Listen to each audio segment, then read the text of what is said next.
Why does weight loss take so long? You can eat thousands of kcal in surplus by ease. Chugging down a milkshake and eating a few cookies is easily 1,500 kilocalories. Now, to lose weight you basically have to do the opposite. But you can't as easily eat 1,500 kilocalories in a deficit without potential serious health consequences. So, you have to eat, for instance, 500 in a deficit instead. It'll in this scenario take you 3 days of 500 kilocalories deficit to fix the 1,500 surplus mistake. Now, imagine you being 30 kilograms overweight through eating excessively for 150 days. You'll need close to 500 days to lose those 30 kilograms again at a 500 kilocalories deficit. 1,000 days at a 250 kilocalories deficit. You have to breathe it out as CO2, but you can shovel it in as a solid. As someone mentioned, a pound of fat is 3,600 calories. On a 300-calorie restricted diet, it will take 12 days to lose 1 pound. But don't be discouraged. That's 30 pounds a year by leaving off the equivalent of 1 extra large sugary drink a day. The weight doesn't go on overnight, so obviously it takes time. Being overweight is a modern problem. For the vast majority of human history, it was lack of calories that we needed to worry about. For millions of years our bodies have evolved mechanisms to preserve energy as well as encourage overconsumption of food. Your brain literally rewards you for eating sugars and fats. But if you're hungry it punishes you until you get some good. Humans evolved to store fat. We are really good at it. As a survival mechanism it's great. But it almost means that to intentionally lose fat it takes a lot of work. Your fatty tissues are, in the simplest terms, your body's long-term emergency storage. Your body will fight against losing that tissue once it has built up, as the only reason it will use that stuff is when there is a deficit of nutritional intake, which is really bad. Instead, you have to focus on monitoring the things going into your body more than any other aspect. If you move around regularly, you likely do, and do at least one physically active thing in your day for about half an hour or more, your dietary changes are the biggest value for weight loss. Don't just try cutting calorie and fat-rich stuff out. You still need those coming into your body regularly, especially if you move around a lot. Lower the calories and fats you eat, but do not seek to completely expunge them from your diet. Find a way to introduce more fiber and protein to your diet. Both of these will positively contribute to burning calories. You can't outrun the fork. A large steakhouse beef dip from Quiznos, circa 2013, had around 2,300 calories in it and takes most people less than 15 minutes to consume. A full marathon is 26.2 miles, and the average human burns 100 calories per mile.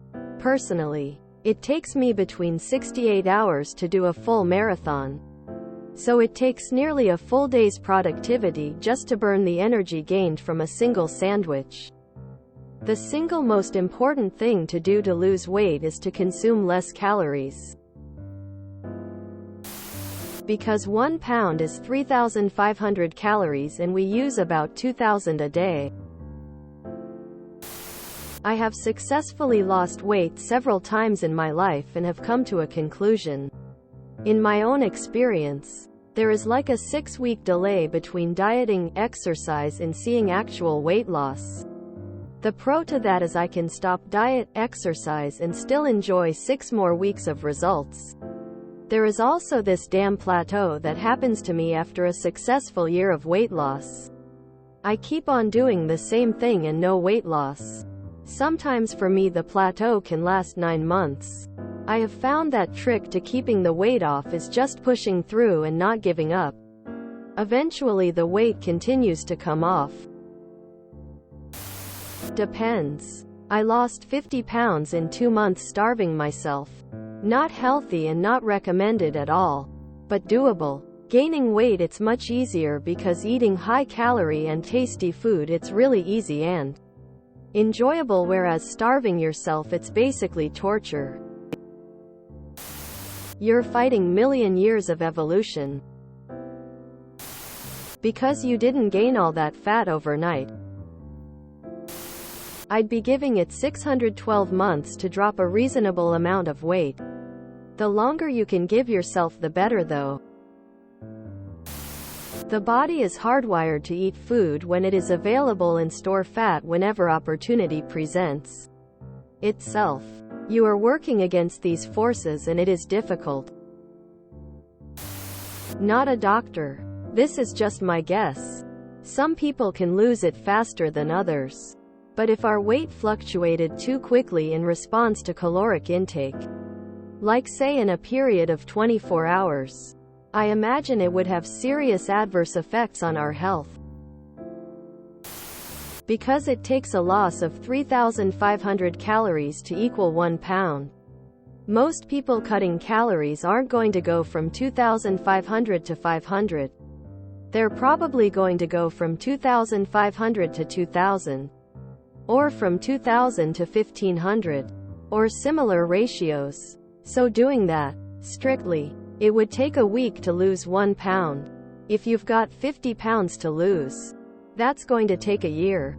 Add into that cheat days, or holidays, are not counting calories correctly, or different metabolisms, etc. And yeah, it takes a long time. You can do it faster. But most people don't go that route. It took you a very long time to accumulate that weight. You just didn't notice most of it in the earlier stages. Because we put on weight biologically as a way to store energy. It's literally meant to be last resort to use. So if you're not in a position of biologically needing to burn it, it's not going to. Weight gain usually takes just as long, it's just usually more fun, so we don't notice. Burning calories is tremendously harder than gaining calories. If you enjoyed this video, please check out our playlists full of similar content. TooAfraidToAsk is like doom scrolling for your ears. Please like, share, and subscribe.